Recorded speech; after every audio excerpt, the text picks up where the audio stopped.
오늘 말씀의 제목은 하늘의 임직식입니다. 하늘의 임직식. 제가 이렇게 이야기를 했더니 이거 무슨 장례식장에서 하는 설교냐? 목사님께서 얘기하시더라고요. 그래서 오해를 피하기 위해서 하늘로부터의 임직식이라고 여러분들에게 말씀 전해드리도록 하겠습니다. 임직이라는 것이 뭐냐면요, 직분을 맡기는 것을 임직이라고 합니다. 자, 여러분, 예수께서 이 세상에 오신 목적이 무엇입니까? 마태복음 20장 28절을 봤더니 예수님께서는 이렇게 말씀하셨어요. 20장 28절. 인자가 온 것은 섬김을 받으려 함이 아니라 도리어 섬기려 하고 자기 목숨을 많은 사람의 대속물로 주려 함이니라. 자, 여러분, 인자께서 왜 오셨죠? 뭐 하려고 오셨어요? 이 세상에. 인자께서는 이 세상에 죽으려고 오셨어요. 죽으러 오셨다. 자, 예수님께서 죽으시는 날은 하나님께서 이 세상을 창조하기 전부터 정하신 날이었습니다. 여러분들 아시듯 예수님이 돌아가시는 날에 월식도 있었고, 또 예수님이 돌아가시는 날에 대한 역사적 정보는 티베리우스 제위 기간에, 아니면 또 세례 요한의 사역 마치고 이후에, 그리고 또 지진이 있었을 때에, 또 월식이 있었을 때에 예수님의 사역이 있었다는 것을 여러분들은 잘 아실 것입니다. 그런데 예수님이 돌아가시는 날에 월식이 있었다라는 사실은 하나님께서 이 세상을 창조하실 때부터, 혹은 그 이전부터 해달별의 위치, 해달별을 두실 때부터 하나님의 계획이 이미 있었다는 것입니다. 그렇죠? 하나님께서 이거 약간 핀트가 안 맞는데 너 좀 빨리 돌래? 자, 이렇게 하나님께서 달이나 해를 밀지 않으셨다면은 분명히 하나님께서 세상을 창조하기 전부터 예수님이 죽으실 날에 대해서 정하신 것은 분명합니다. 그래서 예수께서는 성경대로 33년 4월 3일 니산 14일 유월절 예비일 날 돌아가셨고요. 유월절은 15일부터입니다만 14일도 유월절 양을 준비해야 되기 때문에 유월절이라고도 부르기도 했고, 혹은 유월절 예비일이라고 부르기도 했습니다. 그리고 그날은 금요일이었습니다. 요한복음 19장 14절을 보면은 예수께서 죽으신 날이 유월절 예비일이라고 나옵니다. 19장 14절. 이날은 유월절의 준비일이요 때는 제6시라. 빌라도가 유대인들에게 이르되 보라 너희 왕이로다 라고 말합니다. 자, 이날을 예수께서 십자가에 처형되신 날이 이제 16절 보니까 이에 예수를 십자가에 못 박도록 그들에게 넘겨주니라. 자, 예수를 처형하는 날이 유월절 예비일이었다라고 요한복음은 이야기하고 있습니다. 그래서 성경대로 예수께서는 4월 3일 유월절 예비일 니산 14일에 금요일에 죽으시고 3일 뒤인 4월 5일 일요일에 부활하셨습니다. 요한복음 20장 1절을 보면은 안식 후 첫날 일찍이 아직 어두울 때에 라고 말합니다. 그러니 안식일 다음 날인 토요일 다음 날, 바로 주일날 예수께서 부활하신 것이죠. 막달라 마리아가 무덤에 와서 돌이 무덤에서 옮겨진 것을 보고 이때 이미 예수의 시체는 있지 않았던 것입니다. 그리고 이로부터 40일 뒤인 사도행전 12장 2절부터 4절까지를 보면은 이로부터 40일 뒤인 제가 세봤어요. 그랬더니 5월 14일 목요일이었습니다. 33년 5월 14일 목요일에 승천을 하셨습니다. 2절부터 4절까지 보니 그가 택하신 사도들에게 성령으로 명하시고 승천하신 날까지 이를 기록하였노라. 그가 고난받으신 후에, 고난이 뭐죠? 십자가를 말하는 것이죠. 고난받으신 후에 또한 그들에게 확실한 많은 증거로 친히 살아계심을 나타내서, 많은 증거로 예수께서 자기의 사심을 나타냈다라고 합니다. 나타내사 40일 동안 그들에게 보이시며 하나님 나라의 일을 말씀하셨다라고 하고 있습니다. 사도와 함께 모이사 그들에게 분바여 이르시되 예루살렘을 떠나지 말고 내게서 들은 바 아버지의 약속을 기다려라. 요한은 물세례를 주었지만 너희는 몇 날 못되어 성령으로 세례를 받으리라 하셨느니라. 또 8절. 오직 성령이 너에게 임하시면 너희가 권능을 받고 예루살렘과 온 유대와 사마리아와 땅끝까지 이르러 내 증인이 되리라 하시니라. 이 말씀을 마치시고 그들이 보는데 올려져 가시니 구름이 그를 가려 보이지 않게 하더라. 그래서 예수께서 승천하신 날은 살아계심을 40일 동안 나타내셨다. 그래서 부활하신 날로부터 40일 뒤 5월 14일 목요일에 승천을 하셨습니다. 그리고 예수님의 약속대로 그 뒤로 10일 뒤, 자, 14일로부터 10일 뒤면은 언제죠? 부활하신 지 50일 만인 5월 24일 일요일에 요한복음 14장에서 요한복음 14장 16절을 볼까요? 내가 아버지께 구하겠으니 그가 또 다른 보혜사를 너희에게 주사 영원토록 너희와 함께 있게 하리니 그는 진리의 영이라. 또 또한 26절에 보혜사 곧 아버지께서 내 이름으로 보내실 성령께서 너희에게 모든 것을 가르치고 생각나게 하리라. 예수의 약속대로 예수님이 부활하신 지 50일째 되는 날, 주일날에요, 성령을 보내주셨습니다. 성령을. 그래서 우리가 오순절을 오순절이라고 부르는 거예요. 순이 10이란 뜻이 있습니다. 오순절 날, 부활하신 지 50일 만인 오순절 날 5월 24일 날 성령을 보내주셨습니다. 이렇게 정확하게 우리가 2000년 전에 연대력을 알 수 있는 이유는 성경의 예수의 사망과 부활에 대해서 역사적인 또한 성경적인 연대기적인 또 그 안에 있는 많은 증거로 우리가 이것을 알 수 있기 때문입니다. 자, 그런데 이제 예수께서 우리에게 성령을 왜 보내주셨을까요? 사도행전 1장 4절에서도 약속하셨고 너희는 성령으로 세례받으리라. 우리에게 왜 성령 보내주셨을까? 자, 마태복음 28장 예수께서 승천하시기 전으로 돌아가 보죠. 예수께서 승천하시기 전에 이런 말씀을 하셨습니다. 마태복음 28장 16절부터 20절까지 보니 자, 11제자가 갈릴리에 가서 예수께서 지시하신 산에 이르러라고 말합니다. 왜 11제자라고 했죠? 왜 12제자가 아니고 11제자라고 했을까요? 가룟 유다가 배신을 하고 자살해서 죽었기 때문이죠. 자, 근데 만약에 여기서 12제자라고 했으면 제가 실족할 뻔했습니다. 11제자가 예수를 배웠는데 자, 17절 보니까 아직도 의심하는 사람이 있더라 라고 말합니다. 아직도 의심하는 사람이 있더라. 대단하죠? 그러니까 40일 동안 예수께서 이들에게 보이셨음에도 아직도 의심하는 사람이 11명 중에 있었다라고 합니다. 처음 가서 물어봐야겠어요. 야, 아직도 의심하는 사람 누구냐? 누굴까요? 아직도 의심하는 사람. 자, 예수께서 나와 말씀하여 이르시되 하늘과 땅의 모든 권세를 내게 주셨으니 뭐라고요? 하늘과 땅의 모든 권세를 내게 주셨으니 누가 주셨을까요? 하나님께서 주신 겁니다. 하늘과 땅의 모든 권세를 내게 주셨으니 그러므로 이것은 인과입니다. 하늘과 땅의 모든 권세를 주셨으므로 너희는 가서 모든 민족을 제자 삼아 아버지와 아들과 성령의 이름으로 세례를 베풀고 내가 너희에게 분부한 모든 것을 가르쳐 지키게 하라. 볼지어다 내가 세상 끝날까지 너희와 항상 함께 있으리라 라고 말씀하시고 올라가셨습니다. 자, 예수께서는 아버지께서 모든 권세를 내게 주셨으므로 너희는 복음을 전파하라 라고 말씀하셨습니다. 즉 하늘과 땅의 모든 권세라고 함은 땅에서도 이 예수를 거스를 자 없다는 것이고 하늘에서도 예수를 거스를 자 없다는 것입니다. 즉 예수께서 하늘과 땅의 권세를 가지고 우리에게 말씀하시는 겁니다. 너희는 복음을 전파하고 내가 가르친 것을 가르쳐 지키게 하라. 이것은 하늘과 땅의 권세를 가지신 주님의 명령인 것입니다. 또한 이것은 동시에 주님의 임직식이었던 것입니다. 주님께서 사도들에게 베푸시는 임직식이었던 것입니다. 전파하라. 보라, 내가 세상 끝날까지, 아직도죠. 끝날까지 항상 너희와 함께 있으리라 라고 약속하셨습니다.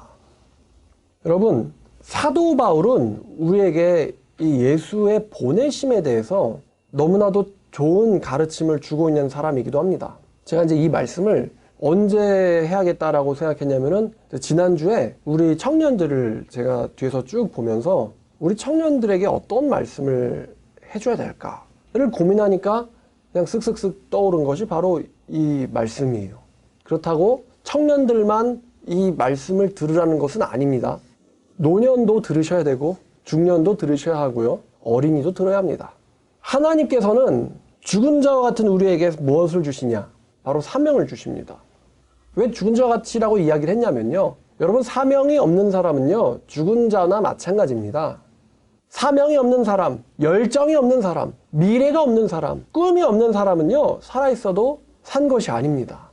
지금 이제 다 져가고 있지만 한때 빵긋 폈었던 저 교회 바깥에 꽃들도 보면요, 꽃들도 저 미물인 꽃들도요, 사명을 갖고 있습니다. 바로 하늘의 하나님에게 방긋 웃는 것이죠. 꽃들도 사명을 갖고 있습니다. 그리고 그 사명이 닿으면 떨어지는 것이죠. 꽃들이 사명을 하기 전에 아이, 살기 귀찮은데 떨어져야겠다 라고 자기 머리를 자르는 꽃은 없습니다. 다들 사명을 갖고 있는 것이죠. 그런데 사명을 갖지 못한 사람은, 꿈이 없는 사람은 건강해도 젊어도요, 살아도 산 게 아니라는 것입니다. 그래서 죽은 자와 같이 된 우리에게 주님께서는 사명을 불러주십니다. 그래서 사명이란 무엇이냐? 사명이라는 것은 나의 존재의 의미를 알게 하는 것입니다. 꽃에도 사명이 있고요. 비둘기에도 사명이 있습니다. 하나님께서 만드신 미물에도 사명이 있다는 것입니다. 하다못해 거미에도 사명이 있죠. 저는 거미를 발견하면 무조건 방생입니다. 바퀴에게도 혹은 모기에게도 사명이 있는지 모르겠지만 저는 그들의 사명을 인정하지 않습니다. 빨리 잡습니다. 그것이 제 사명이기 때문이죠. 특히 그들이 죽을 때 지 것도 아니면서 피 흘리고 죽는 게 제일 꼴보기 싫습니다. 원래 제 거란 말입니다.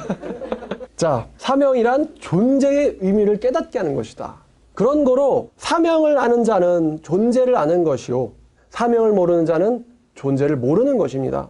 길에서 12년, 13년 동안 전도를 해왔고 또 앞으로 여태까지 물어왔고 앞으로도 물어보겠지만 사람들에게 당신은 왜 사는가? 왜 살아야 하는가? 왜 살아야만 하는가라고 질문하면 어린이부터 청소년, 대학생, 고등학생, 아니면 직장인, 중년, 노인에 이르기까지 왜 사느냐라는 질문에 대해서 답을 하지 못합니다. 당신은 왜 존재해야 하는가? 라는 질문에 사람들은 대답을 하지 못합니다. 뭐 돈 벌기 위해서, 술 먹고 깔깔거리기 위해서, 아 좋다 하기 위해서, 무엇을 하기 위해서라고 대답을 하지 못합니다. 돈 벌기 위해서는 당연히 사명이 될 수 없습니다. 왜냐하면은 사람이 돈을 만들었지 돈이 사람을 창조하지 않았기 때문이죠. 그런 거로 사람 뒤에 만들어진, 사람이 만든 돈을 버는 것이 사는 목적이 될 수는 없는 거죠. 돈을 만들기 전에도 사람들은 살아 있었고요, 살아왔어요. 뭐 행복하기 위해서요. 결국 그 얘기는 돈 많이 갖고 싶다 이거죠. 돈 많이 벌고 싶다 이거죠. 제가 돈 얘기해서 갑자기 엊그제 어떤 기사를 본 게 떠오르는데요. 어떤 회사원이 회사 돈을 횡령을 했는데 20년 동안 횡령한 돈이 500억이었습니다. 여러분 기사 봤어요? 500억을 횡령했습니다. 정확하게 502억인가 그럴 거예요. 502억을 횡령했는데 참 그걸 몰랐던 회사도 재밌는데요. 20년 동안 500억을 뺐단 말이에요. 502억을. 근데 20년 만에 알아낸 거예요. 20년 만에. 누군가가 우리 회사에서 500억을 빼갔다. 그래가지고 수소문한 다음에 잡아서 경찰을 불러가지고 조사를 했거든요. 경찰이 그러니까 도로 변상할 수 있는, 변제할 수 있는, 현금화를 할 수 있는 돈이요, 502억 중에 다 쓰고 얼마 남았는지 아세요? 8억이 나왔어요. 8억이 남았어요. 502억을 빼돌렸는데 그 중에 현금화를 할 수 있는 돈이 8억밖에 안 된대요. 그러니까 494억을 쓴 거예요. 20년 동안. 그래가지고 이제 어디다 썼냐면은 명품 구입과 유흥비로 썼다고 합니다. 여러분 도대체 유흥을 어떻게 해야지 494억을 씁니까? 물어보고 싶어요. 어떻게 유흥을 하셔야지 20년간 494억을 쓸 수 있습니까? 자기가 이제 그거를 뭐 배상을 하겠다는데 어떻게 하겠어요, 그거를. 회사나 세워도 될까 말까 한데. 그래서 우리가 왜 사느냐라는 질문에 대해서 물어본다면 어느 누구도 설령 노인들조차도요, 인생은 이것이다라고 대답을 하질 못한다는 것입니다. 역사상 어느 그 철학자도요, 어떤 대단한 자라고 하는 사람들도요, 인생이 뭐다라는 것에 대해서 대답을 하질 못합니다. 예를 들어 한국 위인 전기를 보면은 유명한 사람 누가 있습니까? 여러분 한국 위인 중에 제일 유명한 사람 누굴까요? 세종대왕도 계시고, 또 이제 항상 시위할 때 많이 뵈는 이순신 장군도 계시고, 또 저는 왜 떠올랐는지 모르겠는데 김유신 장군도 있더라고요. 김유신 장군이 뭘 했죠? 삼국 통일을 했어요. 그죠? 김유신 장군 훌륭하다고 한국 위인전기에 나오는 분입니다. 그분 뭐 하셨죠? 그분 왜 살았어요? 왜 사셨어요? 그분 삼국 통일하려고. 통일신라 만들었죠. 근데 통일신라는 지금 어디 있어요? 없죠. 사라졌습니다. 자, 광화문에 계신 이순신 장군님 왜 사셨습니까? 그분이 하신 일이 뭐예요? 외란으로부터 조선을 지킨 거예요. 근데 그럼 조선은 어디 갔죠? 그죠, 한국사 책에 들어갔습니다. 시험으로 나온다고 합니다. 한국사 책에 들어갔다. 역시 학생다운 대답입니다. 자, 그럼 우리가 그분에게 당신의 존재 목적은 뭡니까? 거북선을 만들어서 외란을 막았지만 당신의 존재 이유는 뭡니까? 그러면은 글쎄, 거북선을 만드는 게 나의 인생의 존재 목적일까요? 아니면 조선을 지켜내는 걸까요? 그게 존재 목적일까요? 마찬가지로 존재 목적이 될 수 없다는 것입니다. 왜냐하면 조선도 있지 않지요. 어떤 사람도요, 우리가 어떤 책을 모아도 그 안에 인생이라는 것은 이거다! 라고 얘기하는 책이 없다는 것입니다. 아무리 위인이라는 사람들도요, 인생의 목적은 이거다! 라고 말하는 사람이 없다는 것이에요. 아직까지 어떤 철학자도요, 그것을 얘기하지 못했습니다. 정작 소크라테스도 유명한 사람이죠. 우리한테 네 자신을 알라라고 말했지만 어떻게 알아야 되는지는 알려주지 않았어요. 그래서 내가 뭔데요? 여기에 대해서 대답하지 않고 가셨습니다. 우린 단지 알라라는 명령만 기억할 뿐이죠. 그래서 내가 뭔데요? 아직도 대답 못하고 있는 질문들이죠. 근데 예수님은 어떻습니까? 예수님은 억울하게 돌아가셨죠. 예언대로긴 했지만 인간적으로는 억울하게 돌아가셨습니다. 죄명을 찾지 못했다고 말합니다. 본디오 빌라도도 그렇고 그 예수를 고소하는 자들도 그렇고 도저히 십자가형에 처할 만한 죄명을 찾지 못했다고 합니다. 또 바울은 어떻습니까? 바울도 역시나 억울하게 죽었습니다. 사도 바울이 목베임을 당할 만한 잘못을 저지른 적이 없습니다. 그런데 예수님과 바울은 현재 어떻습니까? 예수께서 세우신 교회는 여전히, 또 사도 바울이 순교당했으나 사도 바울이 전파했던 기독교는 여전히 강력하게 건재하게 지금도 있다는 것입니다. 아마 이 세상의 멸망까지 교회는 있을 겁니다. 왜냐하면 예수께서요, 세상이 없어지기 전까지 율법의 1점도 없어지지 않을 거라고 말씀하셨거든요. 세상이 없어지기 전까지 율법의 1점도 없어지지 않는다. 그 얘기는 교회가 없어지는 날은 세상 멸망 전까지는 없다는 겁니다. 아직까지 이 예언은 2000년 넘도록 이겨왔고 이길 것입니다. 자, 그래서 사람이 왜 존재해야 되는가라는 이 질문에 대해서 어떠한 인문학자들도, 어떠한 노인도, 어떠한 철학자들 대답을 못했는데, 왜 사람이 존재해야 되는가라는 그 질문에 대해서 그들이 대답을 못했을까? 바로 뭐가 없기 때문일까요? 사명이 없기 때문에 못하는 거예요. 사명이 없기 때문에. 여러분도 한번 길에 나가서 말 조심하셔야 돼요. 괜히 왜 사냐고 물어보면 화를 내기 때문에. 같은 질문인데요. 어떻게 살아야지 인생이 보람된다고 생각하시나요? 아니면 어떻게 사는 것이 인간의 진짜 목적이라고 생각하시나요? 이런 식으로 말을 돌려서요. 뭐 너 왜 사냐? 이거긴 합니다만 한번 공손하게 물어보세요. 그들이 어떤 답을 내놓을 수 있는지. 여러분 친구들에게 물어보시고요. 아니면 직장 동료에게 물어보시고요. 아니면은 누구에게나, 엄마한테 물어보셔도 돼요. 갑자기 진지하게, 여기서의 엄마는 물어보지 마세요. 왜냐하면 그들은 대답을 알고 있기 때문입니다. 사명이란 말은 뭘까? 여러분, 사명이라는 말은요, 하나님께서 주시는 명령이거든요. 근데 하나님께서 주시는 명령인 이 사명이라는 단어에 대해서 알기 위해서 우리가 좀 더 분명히 알게 도와주는 단어가 있는데, 그게 바로 사도라는 단어입니다. 여러분, 사도라는 단어와 사명이라는 단어는 밀착되어 있습니다. 사도와 사명. 근데 여러분, 사도라는 말을 자주 교회에서 들으셨지만, 사도 바울, 사도 베드로, 사도 요한 많이 들으셨잖아요. 또 사도 신경 많이 들으셨잖아요. 근데 도대체 사도라는 단어가 무슨 말인지 혹시 알고 계세요? 저는 신학교를 처음 갔을 때 이 단어를 알게 되고 나서 완전 은혜의 감동 충격받았어요. 여러분, 사도라는 말은요, 영어로는 apostle이라는 단어입니다. apostle. 근데 apostle인데 시작은 A로 시작합니다. 이 apostle이라는 단어는요, 원어로는 아포스톨로스라고 합니다. 원어로는 아포스톨로스. 아포스톨로스라는 단어가 바로 이 사도라는 단어예요. 아포스톨로스라는 단어에서 사도라는 한국어가 나온 것입니다. 번역된 거예요. 자, 뭐라고요? 사도는 아포스톨로스. 아포스톨로스가 사도라는 단어의 그리스어예요. 고대 그리스어. 여러분이 성경에서 사도라는 단어를 찾고 그 단어를 원어로 들어가면 아포스톨로스라고 써 있다는 것입니다. 자, 근데 이 아포스톨로스라는 사도라는 명사는요, 이게 또 역시 근본이 되는 말이 아닙니다. 이 사도라는 말, 아포스톨로스라는 말을 파생시킨 동사가 있습니다. 그게 뭘까요? 아포스텔로라는 단어입니다. 이 아포스텔로라는 단어에서 아포스톨로스가 나온 겁니다. 그럼 아포스텔로라는 동사는 뭘까요? 바로 보내다라는 뜻입니다. 보내다라는 뜻이 바로 이 아포스텔로입니다. 보내다에서 아포스톨로스가 나온 것이죠. 그래서 아포스텔로가 보내다이기 때문에 아포스톨로스는 무슨 뜻이냐면은 보내심을 받은 남자라는 뜻입니다. 오스는 남자예요. 그래서 여기서 보내심을 받은 자라고 하면 되겠죠. 보내심을 받은 자. 이 보내심을 받은 자를 두 글자로 사도라고 하는 거예요.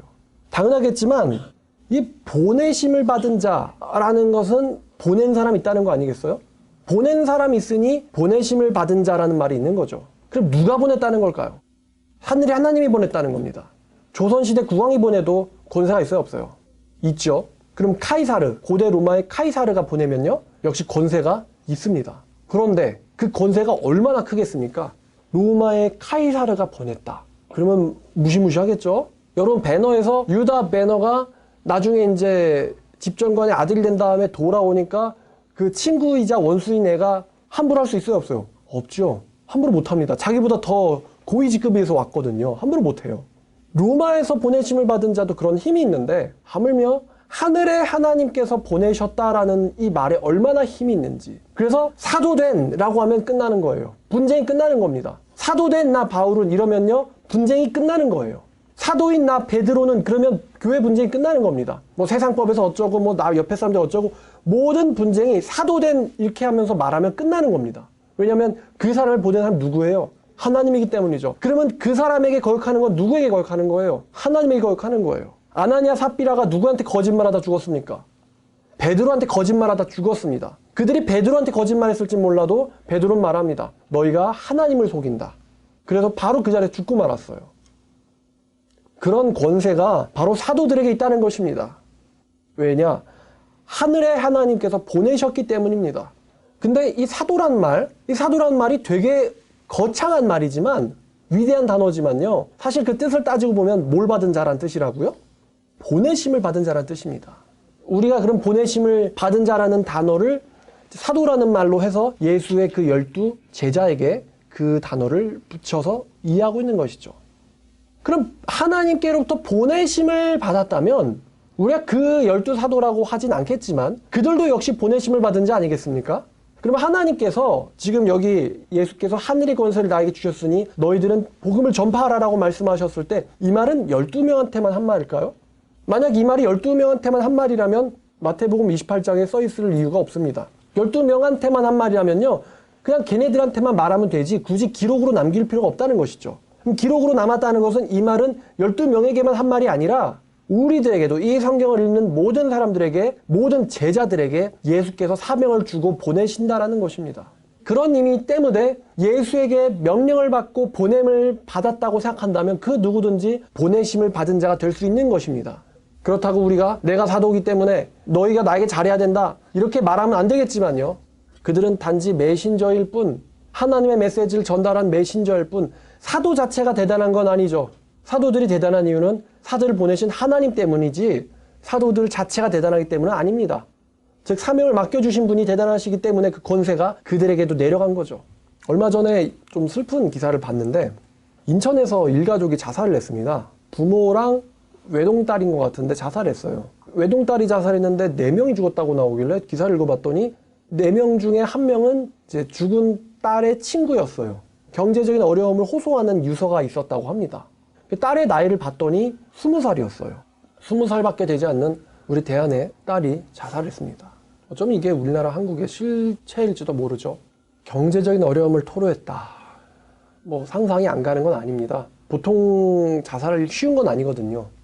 얼마나 부모들이 경제적인 어려움을 자식한테 토로했을 것이고 자식들은 그 어려움이 담긴 부모의 한숨과 절망에 얼마나 오랜 세월 동안 쩌들어 있었고 낙심을 했을까를 생각해보니까 그 가정도 정말 보통 가정은 아니었겠구나. 정말 가슴이 아프고 답답하고 안타까워요. 최근에 유명 연예인인 그 설리 씨도 명을 달리하셨는데 설리 씨도 20대죠? 안타까워요. 그래서 그 사건이 있고 나서 이렇게 그냥 길에서 외쳤고요. 외치고 싶어요. 자살해도 좋은데 그 전에 성경 좀 읽고 자살해라. 성경 좀 읽어봐라. 어차피 죽을 건데 한번 읽어봐라. 정말 절망적이라도 전심을 가지고 한번 읽어봐라. 어차피 여기서 답 안 나오면은 답은 없는 거니까. 그렇게 말하고 싶어요. 도대체 20살이 얼마나 세상을 안다고 스스로 목숨을 끊어야 했을까? 반대로 저는요, 그 상황에다 저를 대입해봤어요.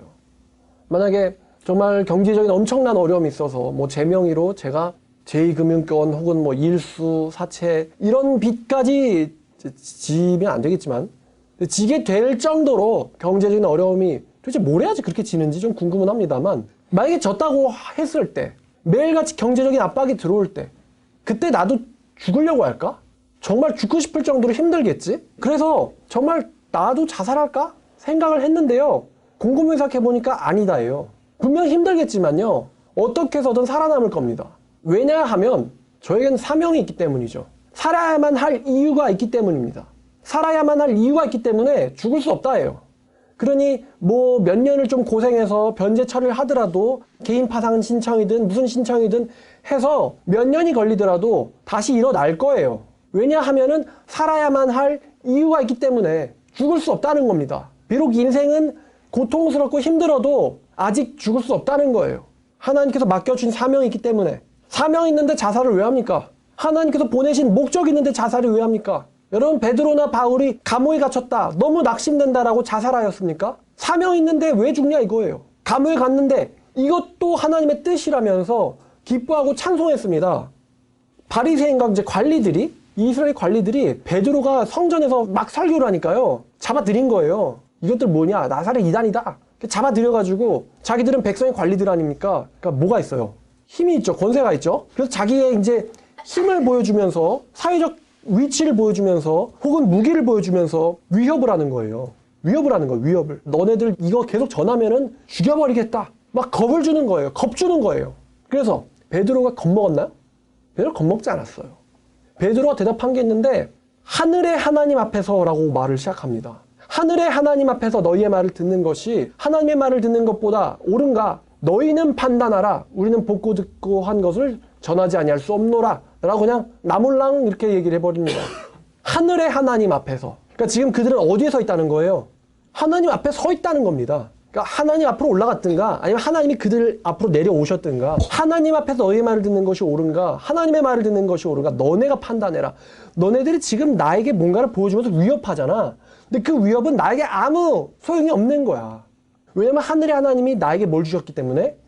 사명을 주셨기 때문에. 그 하나님에게 또 뭐가 계세요? 예수에게 권세가 있다는 것입니다. 땅 위의 권세와 하늘 위의 권세, 모든 권세를 아버지께서 내게 주셨으니 너희는 나가라! 라고 말씀하셨다는 겁니다. 그래서 위협하는 사람들한테 너무나도 태어난 반응을 합니다. 그러니 그들을 매질을 하든 아니면은 뭐 채찍질을 하든 아니면 때려서 감옥에 쳐넣든 죽지를 않는 거예요. 제발 좀 자살 좀 해! 죽어! 죽지를 않는 거예요. 왜냐하면 보내신 누가 있기 때문에? 하나님이 있기 때문에.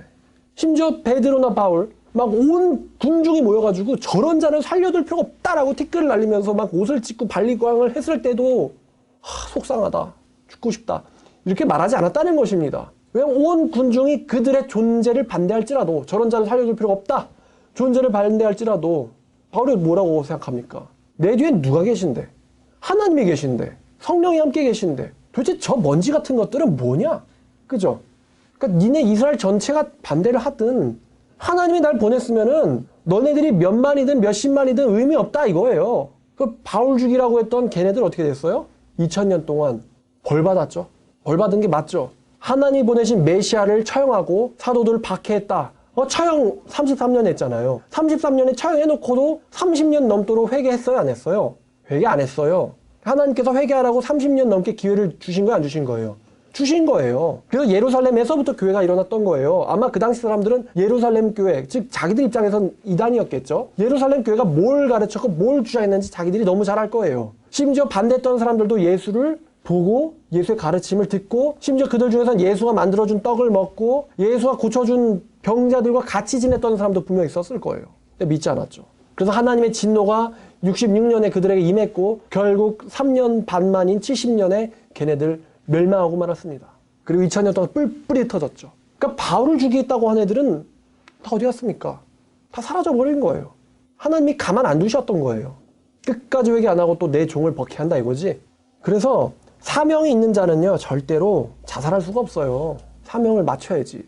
사명자는 죽지 않는다. 그런 말을 하고 싶네요. 사명 끝나기 전까지 죽지 않는 거예요. 자, 또 하나 슬픈 이야기가 있는데 이거 오늘 아침에 본 기사입니다. 어제 봤나?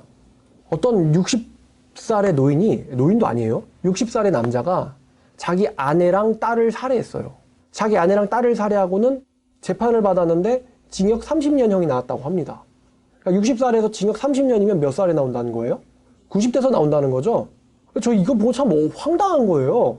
그러니까 왜 죽였냐 싶으니까 자기가 은퇴하고 났는데 가족들이 아무 일도 안 하는 나를 보고 비우는 것 같아서가 이유였어요. 은퇴한 나를 보고 아무 일도 안 한다며 비우는 것 같아서 죽였다는 거예요. 그래서 먼저 아내를 찌르고 아내가 비명을 지르며 도망가자 쫓아가서 또 찌르고 그것을 본 딸이 신고할까봐 딸을 역시 찔러 죽였다고 합니다. 전 역시 죽은 자의 나이가 궁금하기 때문에 딸의 나이를 봤더니 29살이었어요. 자기 아버지한테 칼에 찔려 살해당한 딸, 그리고 자기가 낳은 딸을 살해한 아버지. 참 복잡합니다. 도대체 그 남자의 인생이 뭘까라는 생각이 들어요. 60평생은 가족들 먹여 살리려고 일했겠죠. 뭐 돈 벌어서 자기만 썼겠습니까? 가족을 위해서 일했는데 가족을 죽였고 30년 동안 징역을 받아가지고 나오면 90살 돼야 돼요. 도대체 무슨 그런 인생이 다 있어요? 또 죽임당한 가족이나 딸은 어떻습니까? 29까지 열심히 먹고 살고 먹고 자고 하고 30살까지 수많은 뭐 학교도 다녔을 것이고, 그죠? 졸업식 할 때 또 아버지가 또 찾아왔을 것이고, 뭐 생일 축하도 매년 했겠죠. 근데 30 돼가지고 꽃을 피우기도 전에 자기 아버지한테 살해당하는 그런 운명이 뭐냐 이거예요. 정말 이게 비참하다. 어쩌면 이제 앞으로 고령화가 더 심화될 것이기 때문에 이 일자리가 없는 노인들의 노인 문제가 되게 지금보다 앞으로 더 심해질 것 같아요.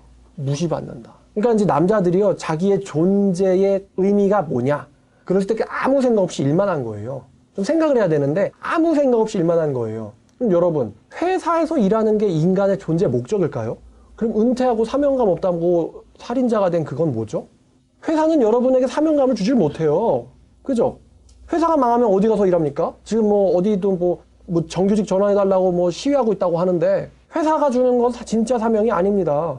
근데 이제 아까 제가 20대 자살한 여자와 또 저를 맞대놓고 비교했듯이 제가 또 그 가족들이 나를 무시한다며 가족을 죽이고 잡힌 그 가장과 또 저희 이제 협동 목사님을 한번 비교해봤어요. 협동 목사님이 보니까 이제 나이가 60대 중반이에요. 좀 있으면 이제 70 되시겠죠? 근데 어찌나 이렇게 나가서 다니는 거를 좋아하시는지 막 필리핀도 가시고 캄보디아도 가시겠다 하시고 일본도 가시고 캐나다도 가시고 엄청 다니세요.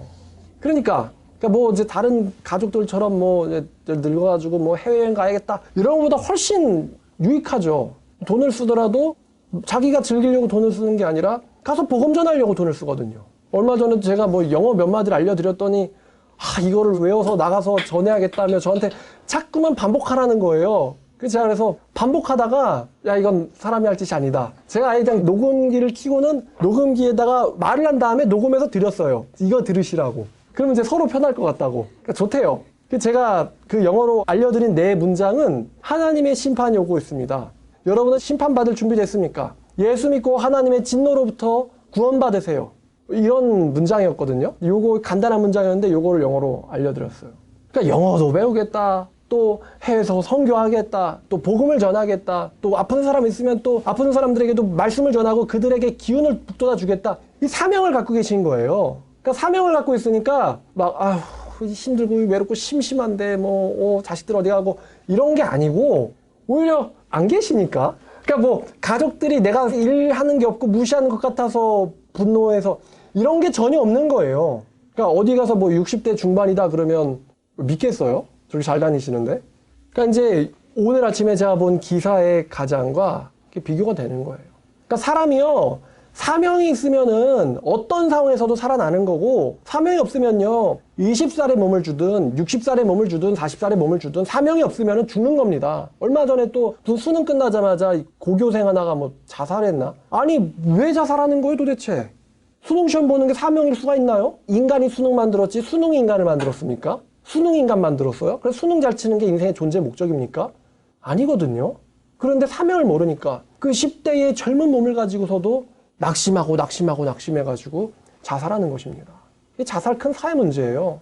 아마 다들 하지만 않았지 대부분 길에 있는 사람들이 죽었으면 좋겠다. 왜 사나? 그냥 오늘만 살자. 아마 그런 생각 대부분들 하고 살 거예요. 그럼 여러분이 그들에게 뭘 보여줘야 됩니까? 이 사명의식이 있는 삶을 보여줘야 되는 겁니다. 우리가 가진 사명의식이 뭐 내가 나한테 주는 겁니까? 하나님이 주시는 사명의식입니다. 그걸 보여줘야 됩니다. 그래야지 저들한테 어떤 본이 되는 거죠. 왜 사냐? 나는 나를 창조하신 하나님의 뜻을 이루려고 보내심을 받았다. 죽을 수 없다. 나는 끝까지 할 것이다. 이런 사명의식을 보여줘야 되는 거예요. 제가 어제도 잠깐 이런 생각을 해봤어요. 과연 종교, 즉 기독교가 망할까? 생각을 해봤는데요.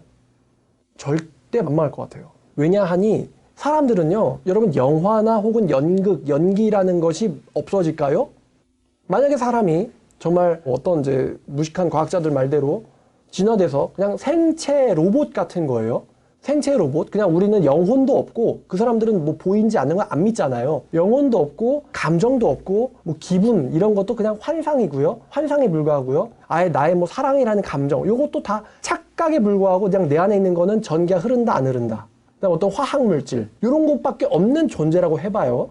그럼 그런 화학 물질밖에 안 되는 거 그런 애들한테 여러분 컴퓨터 로봇한테요 영화나 아니면 뭐 연극 뮤지컬 이런 걸 로봇들이 볼 필요가 있나요? 로봇들이 영화를 보고 감동받았어 나 이제 또 새로운 삶의 목적을 찾을 거야. 여러분 이러는 로봇이 있어요? 없어요?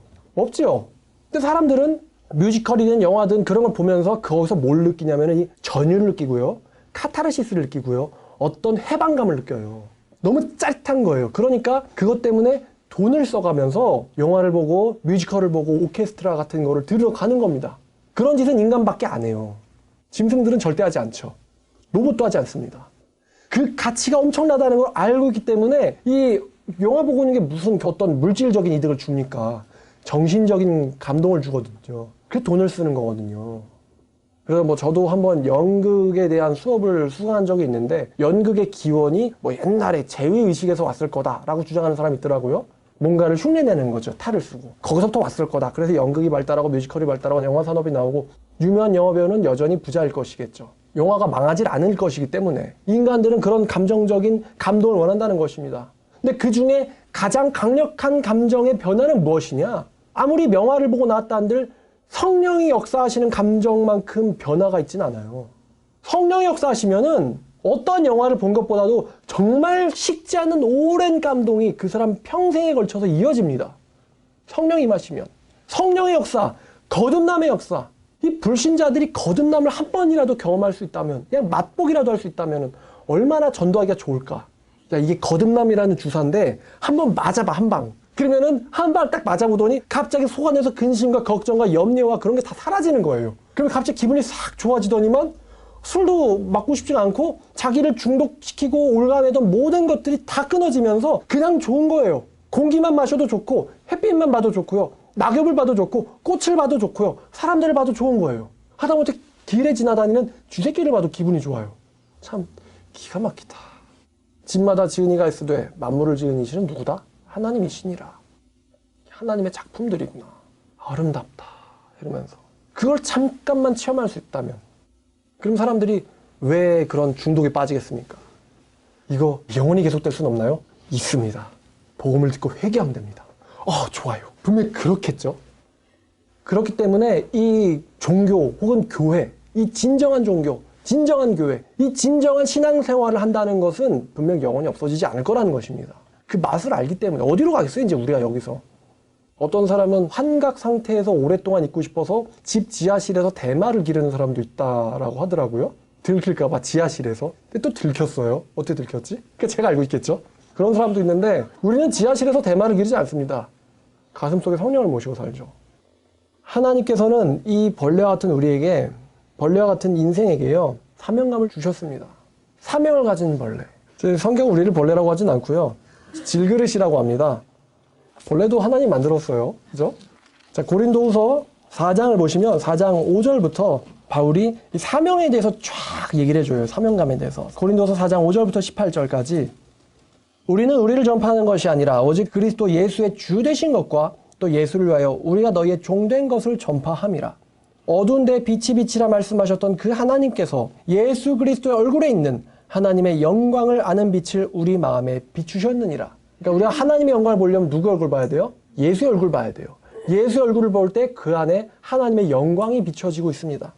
우리가 이 보배를 질그릇에 가졌으니 이는 심히 큰 능력이 하나님에게 있고 우리에게 있지 아니함을 알게 하려 함이라. 그러니까 보배를 뭐 갖고 있어요? 이 질그릇이 갖고 있다고 합니다. 그러니까 우리는 질그릇인데 뭘 담고 있는 질그릇이에요? 보배를 담고 있는 질그릇입니다. 똑같은 종이도 똑같은 플라스틱도 뭘 담고 있느냐에 따라서 달라지는 거예요. 그죠? 불량식품 싸고 있는 종이도 있을 것이고 아니면 보석을 싸고 있는 종이도 있을 것입니다. 캔디를 싸고 있는 플라스틱도 있을 것이고 귀금속을 갖고 있는 플라스틱도 있겠죠. 그 보배 옥합, 그게 멋져 보이는 거 아닙니까? 안에 뭐가 있기 때문에?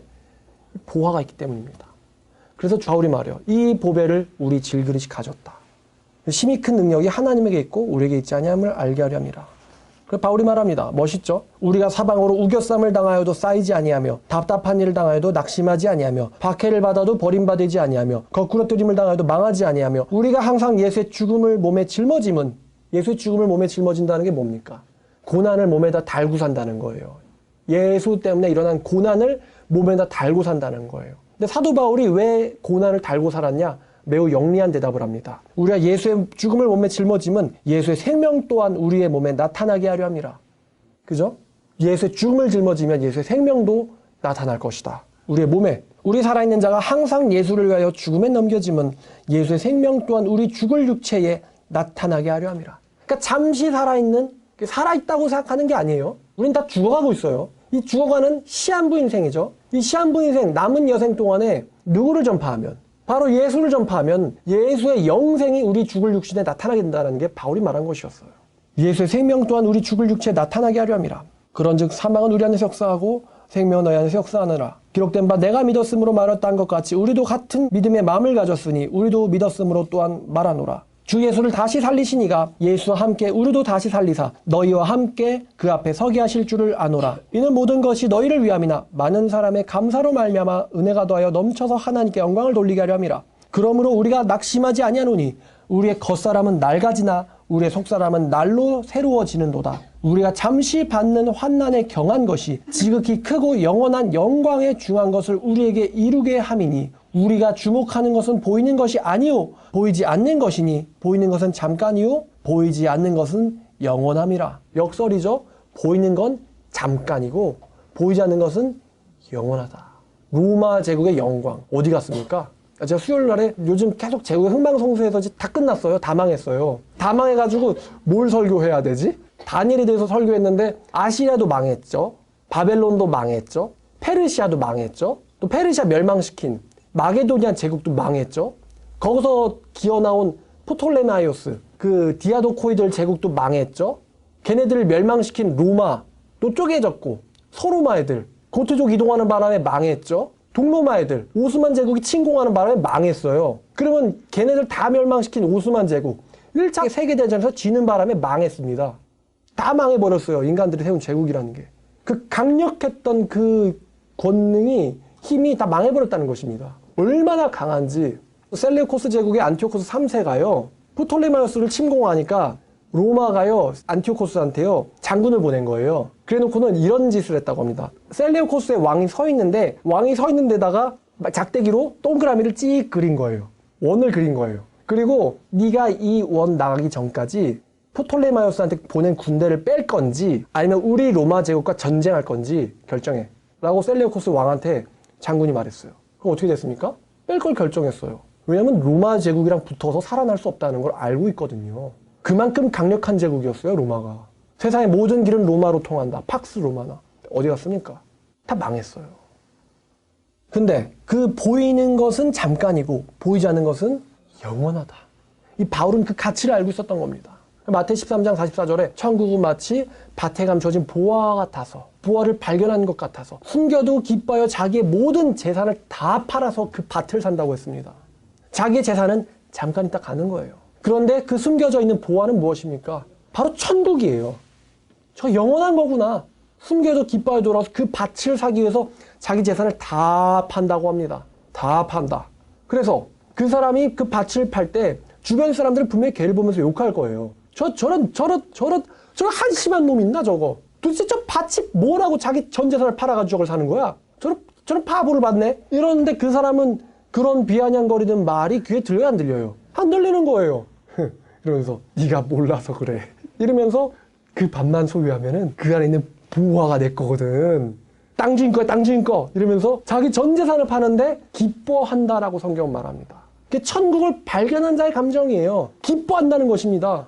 바울이 말한 거예요. 자기 겉사람은 낡아가는데 자기 겉사람은 낡아가는데 속사람은 날마다 새롭도다라고 말하고 있어요. 새로운 내가 슬퍼하는 나예요? 기뻐하는 나예요? 기뻐하는 나예요. 우겨 싸도 우겨지지가 않는 거예요. 박해를 받아도 망하지 않는 거예요. 엎어뜨려도 멸망하지 않는 거예요. 예수의 죽음을 짊어진 것 같아 보이지만 사실 예수의 생명이 안에서 계속 자라고 있는 거예요. 세계가 이길 수 없었던 남자, 로마가 이길 수 없었던 남자 누굽니까? 예수님. 그 바울이에요. 로마가 이길 수 없었던 남자. 바로 사명자입니다. 사명자. 제국이 이길 수 없었던 사람. 바로 하나님의 사명자입니다. 하나님의 사람입니다.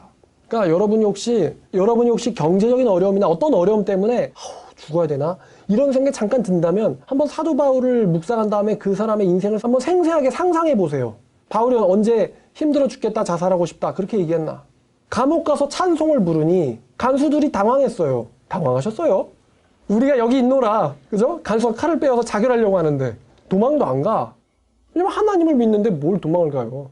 여러분도 사명 받으시길 바랍니다. 하나님께서는 이 마지막 시대에 한 명이라도 구하기 위해서요, 생명을 주기 위해서 여러분들을 부르셨고 또 부르시고 계십니다. 망설일 이유도 없고요, 두려워할 이유도 없습니다. 기독교는 어떤 제국보다 강력하고 복음과 진리 역시 어떠한 것보다, 인간이 만든 어떠한 물질보다도요, 이 복음과 진리는 영원한 것입니다.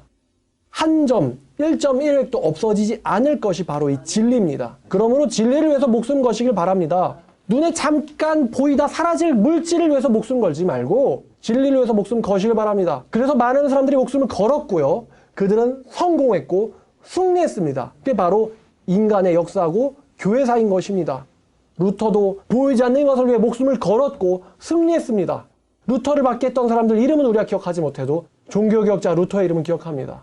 루터를 억압했던 그들의 논리는 기억나지 않아도 루터가 외쳤던 오직 믿음은 우리가 생생하게 기억하고 있습니다. 보이지 않는 것을 위해서 목숨을 거시길 바랍니다. 요한계시록 22장 16절에는 하나님께서 자기의 제자들에게 사명 주시는 말씀이 나와 있습니다. 22장 17절을 읽어보겠습니다. 성령과 신부가 말하기를 오라 하시는도다. 듣는 자도 오라 할 것이요, 목마른 자도 올 것이요, 또 원하는 자는 값없이 생명수를 받으라 하시더라. 요 22장 17절 말씀이요, 사실 한글 성경 봐서는 정확하게 원문대로 이해가 안 되는 말씀입니다. 보면요, 영어로 이렇게 나와 있어요. The Spirit and the bride say, come. 성령과 신부가 말한다. 와라. 그 다음 말이 중요한데, and let the one who hears say, come. Let the one who hears say, come. Let the one who hears say, come. 이게 뭔 얘기냐? 그 말을 듣고 오는 사람을 오라라고 말하는 자가 되게 해라라는 거예요. Let the one. 어떤 사람에게 하게 해라. Who hears. 듣는 사람에게, 듣고 오는 사람에게 say, come. 이라고 말하게 해라. 그러니까 이거는 성령과 신부가 말하기를 제자에게 사명 주는 이야기인 거예요. 오라라고 말하는 사람. 누굽니까? 바로 전도자입니다. 듣고 오는 자를 전도자 되게 하라. 누구든지 목마른 자는 와서 값없이 생명의 말씀, 생명, 영생을 받으라 라고 말하고 계십니다. 근데 그 앞절을 보면은 16절, 나 예수는 교회들을 위하여 내 사자를 보내어 이것들을 너희에게 증언하게 하였노라. 나 예수는 교회들을 위하여 내 천사를 보내 이 모든 것들을 너희에게 증언하게 하였노라. 나는 다윗의 뿌리요 자손이니 곧 광명한 새벽별이라 말씀하셨어요. 그러면 이 말씀도 무엇이냐? 바로 듣는 자들로 하여금 사명을 받게 하는 말씀인 것입니다. 내 사자를 보내서 증거하게 하였다. 증언하게 하였다. 그러면 증언을 받은 자는 또 뭐가 되는 겁니까? 바로 증인이 되는 것입니다. 증인은 다른 말로 하면 사명자죠. 또 6절에도 22장 6절 또 그가 내게 말하기를 이 말은 심실하고 참된지라 주고 선지자들의 영의 하나님께서 그의 종들에게 반드시 속히 되어질 일을 보이시려고 그의 천사를 보내셨도다. 속히 되어질 일을 보이시려고 천사를 보내셨다. 그럼 그 천사를 만난 사람들도 뭐가 되는 겁니까? 바로 속히 되어질 일을 증언하는 증거자가 되는 것입니다. 그게 바로 사명자예요. 그러니까 여러분들 보내심 받으시길 바라요. 마태복음도 사도행전도 요한계시록도 고린도후서도 모든 성경이 여러분들이 하나님의 진리를 위해서 보내심을 받아야 된다고 말하고 있습니다. 모든 성경이 뭘 전합니까? 아까 마태복음에 나왔죠. 너희들은 복음을 전파해라. 항상 끝까지 같이 있겠다. 이게 어린아이나 청소년이나 청년이나 중년이나 노인이나 다 같이 받아야 될 하늘의 권세를 가진 예수의 명령인 것이죠. 지난번에 한번 여기서 전도 연습을 훈련을 하다가 저희 최 자매님들한테 물어봤죠. 혹시 하나님께서 부르시는 어떤 분명한 뜻이 있다면 순종하겠냐? 오겠냐? 그랬더니 하나님이 부르신 게 확실하다면 와야죠. 라고 두 자매 둘 다 이야기했어요. 그걸 듣고는 좋은 대답이다. 이렇게 느꼈습니다. 그리고 하나님이 부르시는 진정한 뜻이 있다면 내가 그 일에 매진하겠다.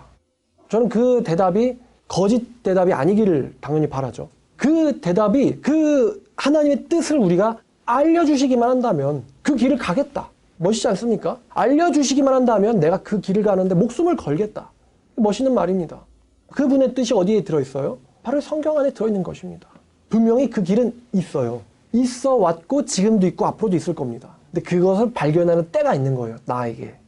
청년 때 발견하면 청년 때 사명자 되는 거고, 청소년 때 발견하면 청소년 때 사명자 되는 거고, 중년 때 발견하면 중년 때 사명자 되는 거고요. 노년 때 발견하면 노년 때 사명자 되는 겁니다. 사명 가진 사람은 우울하지 않아요. 삶의 목적이 없지 않습니다. 항상 분명합니다. 남들이 다 세계에 휩쓸릴 때, 세상 문화 지류에 휩쓸릴 때 자기는 분명해요. 그게 하늘의 사명자예요. 그게 제가 이제 어제 말씀 들어온 친구한테 야, 그 직장인들, 야, 너랑 같이 일하는 동료들 도대체 무슨 생각하냐? 무슨 얘기하냐? 그러면은 뭐 술, 여자, 돈 이거 세 개 같아요. 그래? 그럼 계속 들어보면 무슨 얘기야? 그러니까 뭐 내가 돈 어떻게 투자해야 되는데 어딜 투자했어야 되는데 그런 얘기하고요. 여자 얘기하고요. 맨날 술 마시자 그래요. 야, 그러면 그 이야기를 몇 살부터 몇 살까지 하냐? 그러니까 20대 후반부터요. 50살까지 다 얘기해요. 너는 거기 휩쓸리니? 그러니까. 근데 그런 얘기만 하니까요. 그 사람들이. 그럼 자기가 왜 술, 여자, 돈 쫓아야 되는지는 알고 있어? 그러니까 뭐 자기들도 모르는 것 같더라고요. 근데 분위기가 그래요. 이렇게 얘기하더라고요. 술, 여자, 돈. 그런데 휩쓸리지 말라는 것이죠. 그런데 술 먹으면 뭔 얘기 나와요? 건설적인 얘기 나옵니까? 한번 술 취해서 지나가는 사람한테 물어볼까요? 당신의 사명 무엇입니까? 분명히 예상되는 대답은 있습니다. 뭐 저리 꺼져 어쩌고 뭐 이런 거. 근데 자기들 답이 있어요 없어요? 없으니까 부어라 마셔라. 그죠? 부어라 마셔라가 목적이 될 수는 없죠. 인간의 목적이. 담배 피는 사람들 폐를 꺼내보니까 폐가 새까맣단데. 그죠? 폐를 꺼내보니까 폐가 새까매요. 근데 그걸 피는 게 사명이에요? 그거 사러 가는 고등학생, 편의점에 신분 속이고 들어가는 고등학생들한테 야, 니네 사명이 뭐냐? 물어보면 뭐라고 할까요? 아, 무슨 말씀이세요? 저리 가세요. 이상해. 막 이럴 것 같긴 한데. 사명을 가지시길 바랍니다. 자, 그러면 이 사명자 가져야 될 자세가 뭘까? 바로 요건데요. 사명자 가져야 될 중요한 자세 중에 하나는 바로 자신을 사랑하지 않는 겁니다. 성경을 보니까 성경에 자기사랑이란 단어가 없어요. 자신이란 단어도 있고 자기란 단어도 있고 사랑이란 단어도 많이 나오지만 자기사랑해라 이런 말은 없어요. 자기사랑해라 이런 말은 없어요. 이런 말은 있죠. 뭐 이웃을 자기 자신처럼 사랑해라 이런 말은 있지만 자기 자신을 사랑해라 라는 말은 없어요. 그거는 죄인에게도 하진 않았고 우리에게도 주시지 않은 말씀이에요. 자기 사랑은 오히려 성경이 나쁜 거다라고 이야기하고 있습니다. 디모데후서 3장을 보니까 이 디모데후서 3장은 말세 인간들의 특징을 예언한 건데요. 제가 이것을 암송했을 10년 전에도 참 심각하다고 생각했는데 지금 10년 지난 지금은 더 심각하죠.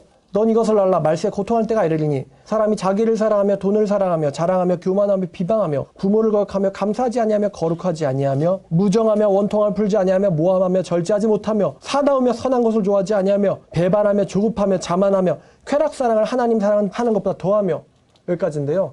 요즘 이 무정하며 원통을 풀지 못하며 사나우며 선한 것을 좋아하지 아니하며 절제하지 못하며 무서운 것 같아요. 그대로죠? 사람들의 말세 예수 오시기 전에 사람들의 모습입니다. 마지막 때 사람들의 모습. 근데 이 중에 처음에 나오는 게 뭐예요? 사람들이 뭘 사랑해요? 자기 사랑한다 그래요. 이렇게까지 자기를 사랑하실 때가 있었나? 자기 사랑은 성경이 좋아하지 않는 것입니다. 오히려 성경은요, 요한복음 12장 25절을 보니까 요한복음 12장 25절 자기의 생명을 사랑하는 자는 뭐 할 거래요? 잃어버릴 것이요. 그러니까 자기 생명 사랑하래요 말래요? 사랑하지 말라고 하죠. 자기의 생명을 사랑하는 자는 그 생명을 잃어버릴 것이요. 이 세상에서 자기의 생명을 미워하는 자는 영생토록 보존하리라 라고 얘기했습니다. 그러니까 성경 뭐라 그래요? 네 자신을 미워하라고 합니다. 자신의 생명을 미워하는 자는 영생토록 보존하리라. 또 제가 좋아하는 누가복음 14장 26절도 자기 목숨마저도 미워하지 않으면 내 제자가 될 수 없느니라. 그러니까 자기 목숨을 미워하라 그래요. 또 어떤 분은 그러면은 빨리 자기를 미워하니까 자살해야겠네요. 제 생각에요. 자살이나 우울증은요. 왜곡된 자기사랑에서 나오는 거예요. 왜곡된 자기사랑 때문에 자살이 나오고 우울한 거예요. 잘못된 방법으로 자신을 사랑하기 때문에. 자기를 사랑하니까 두려움이 있는 거고요. 자기를 사랑하니까 우울한 거예요. 자기를 사랑하니까 자살하는 거예요. 왜곡된 방식으로 자기를 사랑하니까. 오히려 이타적인 사람, 이웃을 사랑하는 사람이 자살하지 않죠. 나에게 사명이 있고 이웃을 사랑하는 동기가 있는데 왜 자살합니까? 사랑을 받기만 하는 자가 자살할까요? 아니면 사랑을 나눠주는 사람이 자살할까요? 딱 봐도 사랑을 나눠주는 사람은 자살하지 않습니다. 즐겁거든요. 내 삶의 목적이 내 바깥에 있는데 왜 자살해? 근데 내 안에만 목적 있는 사람들은 그게 잘 안 될 경우엔 자살해버리는 거예요. 열받는다고. 울어다고. 그래서 성경은 오히려 자기 사랑하지 말라고 하고 미워하라고 합니다. 생명을.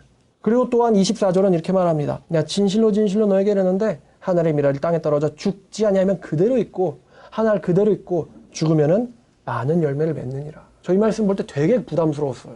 진짜 부담스러웠어요. 아니 왜 또 떨어져 그냥 묻힌다고 얘기하지 왜 또 죽는다는 단어를 쓰는 거야? 싫은데. 하늘의 미랄 떨어져 죽지 아니하면은 하늘 그대로 있고 주님 저 하늘 그대로 있으면 안 돼요? 근데 이 말씀을 알 때가 이미 사명받아 나왔을 때니까. 사명받아서 나왔으면 많은 열매를 맺기 위해서는 떨어져 죽으라는 거예요. 떨어져 죽으면 많은 열매를 맺는다. 역설이에요. 죽으면 많은 생명을 맺는다. 죽지 않으면 그냥 그대로 있다. 역설이죠. 이건 처음에 분명 예수가 자기 인생을 암시한 거예요. 내가 먼저 십자가에서 떨어지면 많은 생명을 맺고 내가 죽지 아니하면 그대로 있을 것이다. 자기 생명을 먼저 얘기하신 것일 것이고 그 다음엔 자기의 말씀을 받는 사명자들에게 또 하신 말씀일 거예요. 내가 깨지면 많은 열매가 맺는다. 바울이 그걸 알기에 나에게 예수의 죽으심을 항상 짊어지고 싶다. 그러면 생명이 너에게 역사하고 나에게도 역사한다. 자신을 사랑하지 말고 깨트리시길 바랍니다. 이 얘기 왜 하냐면요. 전도할 때 제일 걸리적거리는 게 자기 사랑입니다. 자기 사랑. 무시당할까봐 겁난다. 내가 어떤 사람인데 길에서 무시를 당해야 되냐? 겁난다 이거예요. 요것만 깨지면 다 되는데 무시할까봐 무서워. 솔직히 여러분 무시하는데 전혀 무섭지 않아요. 무시하는데 전혀 무섭지 않다면 전도가 왜 어렵겠어요? 여러분 만약에 전도 로봇을 만들어가지고 길에 있는 사람을 보이면 바로 가서 말을 건다. 멘트는 뭐라고 할까요? 타타타타타 쳐주는 거예요. 걔가요 딱 전원을 키면은 움직이겠죠? 무시당할까 봐 무서워할까요? 로봇이? 로봇이 무서워할까요? 로봇이 그런 게 어디 있어요? 로봇은 자기가 깨질까 봐 무서워하는 그런 거 없어요. 근데 우리 인간이가 바로 그 무서움을 갖고 있는 거예요. 거절에 대한 무서움. 거절에 대한 무서움. 저도 그게 있었고 지금도 있습니다. 근데 많이 그 거절에 대한 무서움이 깨지고 죽었거든요. 근데 지금 와서 보면요. 그 자기가 거절당한다고 제가 막 자존감이 떨어지고 정말 뭐 바보 같고 세상에 찌끄레기 같고 그렇게 되어지냐? 아니라는 것이에요. 여러 이유가 있죠. 내가 성공하려고 그거 하고 있나? 지금 내 명령을 받아서 하는 건가? 아니잖아요. 주님의 명령 받아서 하는 거거든요. 그러니까 오히려 우리가 깨지고 깨질수록 내가 낮아지는 것이 아니라 내가 깨지면 깨질수록 주님이 쓰시기에 되게 용이한 도구가 된다. 우리 주님의 도구거든요. 근데 주님이 쓰시기에 용이한 도구예요. 용이한 도구인데 자꾸 자기 의지가 살아가지고 나는 안 할래요. 이러면은 쓰시기가 좋아요, 안 좋아요? 안 좋단 말이에요. 여러분 장갑을 꼈는데 장갑이 자꾸만 자기 맘대로 움직이려고 하는 거예요. 장갑이. 내가 지금 쥐고 설거지를 해야 되는데 장갑이 자꾸만 이렇게 싫은데 여러분 이러면 설거지 하겠어요? 그 장갑 쓰겠어요? 그쵸? 가장 좋은 장애 뭡니까? 딱 내 몸처럼 편안한 이거거든요. 우리가 그런 도구입니다. 주님의 손에 끼워진 장갑이란 말이죠. 자기를 사랑하는 게 문제가 돼가지고 하나님의 사명을 수행하는데 걸림돌이 된다는 것입니다. 요걸 깨트려야겠구나. 요거를 깨트려야겠구나. 자기 사랑을. 예수님도 깨졌고 바울도 깨졌는데 내가 뭐라고 그걸 쥐고 있지? 왜곡된 자기 사랑, 두려움, 자만, 이기심 다 깨져야 된다는 것입니다. 두려움도 자기 사랑이거든요. 자기를 사랑하니까 두려운 거죠. 자기를 사랑하지 않으면 두렵겠어요? 자기를 사랑하지 않고 주님만 사랑하면 두렵겠어요? 죽기를 작정했는데 뭐가 무섭습니까? 여러분 만약에 어떤 사람이 자살하려고 산에 올라가는데 산에 올라가는 게 무서울까요? 죽기를 작정하고 자살하려고 산에 올라가는 사람에게 그 밤의 산이 무서울까요? 아닐 겁니다. 죽기를 작정했는데 귀신 그래 나와 그죠? 그래서 우리가 나를 버려야 하나님 앞에서 존귀한 존재가 됩니다. 나를 버리면 또한 위대하게 쓰임받습니다. 가장 자신을 버릴수록 위대하게 쓰임받는 것입니다. 하나님께서 우리에게 사명을 주실 수 있다. 사명을 우리를 부르시고 계신다라는 증거가 뭐냐면요. 이 심장이 아직도 켜져 있는 것입니다. 심장이 켜져 있다는 것은 주님이 부르시고 계시다는 뜻이에요. 주님은 죽은 자를 부르시지 않습니다. 산 자를 부르십니다. 여러분의 심장이 작동하고 있다는 것은 아직 여러분은 하나님의 부르심을 기다리고 있다는 거예요. 그리고 그 사명을 받은 사람도 역시 심장이 뜹니다. 그럼 이 심장은 언제 꺼지게 될까요? 사명을 다 하면 꺼지게 되는 거예요. 근데 이 심장이 꺼지는 거에 대해서 어떠한 두려움도 없는 것이죠. 주님이 끄면 가면 되고 주님이 켜놓으면요. 꺼질 때까지 다 하면 됩니다. 그게 내가 이 시대에 부여받은 사명이라는 것입니다. 그러니까 여러분 한번 여러분의 심장 한번 만져보세요. 야, 너 왜 뛰냐? 그럼 가서 물어보세요. 지나가는 사람한테. 이거 있죠? 이거. 두근거리죠? 왜 뛰는 것 같아요? 심장 보내려고? 그런 이야기 말고 무엇을 위해서 얘는 일하고 있을까요? 얘는 지금 일하고 있잖아요. 얘는 지금. 얘는 무엇을 위해서 일하고 있고 당신은 무엇을 위하여 일해야 될지 아십니까? 주님이 여러분에게 이걸 주셨어요. 자, 여러분 이제 적용 하나 합니다. 적용 하나 하면 여러분 자신을 깨트려야 되거든요. 그럼 길에서 깨트려 보세요. 무슨 멘트라도 좋으니까요. 가서 말 걸어보세요. 안 잡아갑니다. 아무리 무시당해도 무시당했다고 죽지는 않습니다. 라이프가 안 깎여요. 자신을 깨트려 보는 거예요. 내가 나를 사랑하는지 안 사랑하는지. 아마 여러분은 걸리버 여행기를 경험하시게 될 겁니다. 뭔 얘기냐면요. 갑자기 길에 있는 사람들이 거인이 되는 거죠. 거인이 되는 거고 자기는 메뚜기가 되는 현상입니다. 말 걸면 죽을 것 같아. 짓밟히면 어떡하지? 근데 여러분이 만약에 여러분 자신이 깨지고 버려지면요. 반대 입장이 됩니다. 여러분들이 거인이 되는 거죠. 얘네들 밟으면 깨지는 거 아니야? 왜 다들 도망을 가지? 왜 도망가? 이렇게 되는 것입니다. 제가 얼마나 겁에 떨었는지 옆에서 보면 웃겼을 거예요. 키는 180도 넘는 애가 저 사람이 날 무시하면 어떡하지? 미치겠다 정말. 주님 어떡해요 정말. 나 어떻게 해야 돼요 정말. 오늘도 무시당하면 좀 미칠 것 같아요. 그랬다니까요. 얼마나 웃겨요 그게. 여러분 자신을 깨보세요.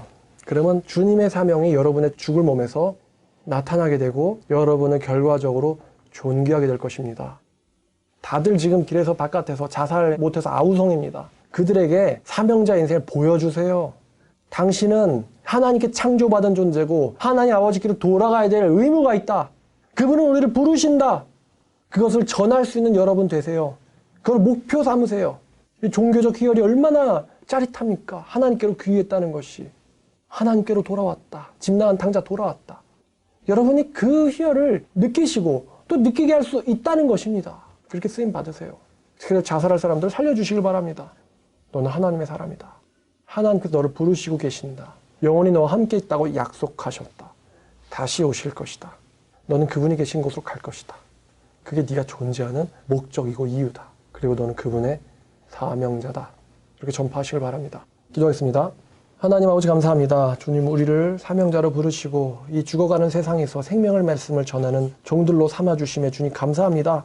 아버지 사명자로서 제자로서 부르심받은 주제에 자기 사랑한다고 머뭇거리고 망설이고 두리번거리고 늦장 부리는 것이 아니라 분명히 부르심받은 목적을 알고 그 주님의 목적을 위해서 열심히 뛰어나가는 우리 모든 말씀사랑교회 성도 될 수 있도록 주님께서 북돋아 주시고 각성시켜 주시기를 원합니다.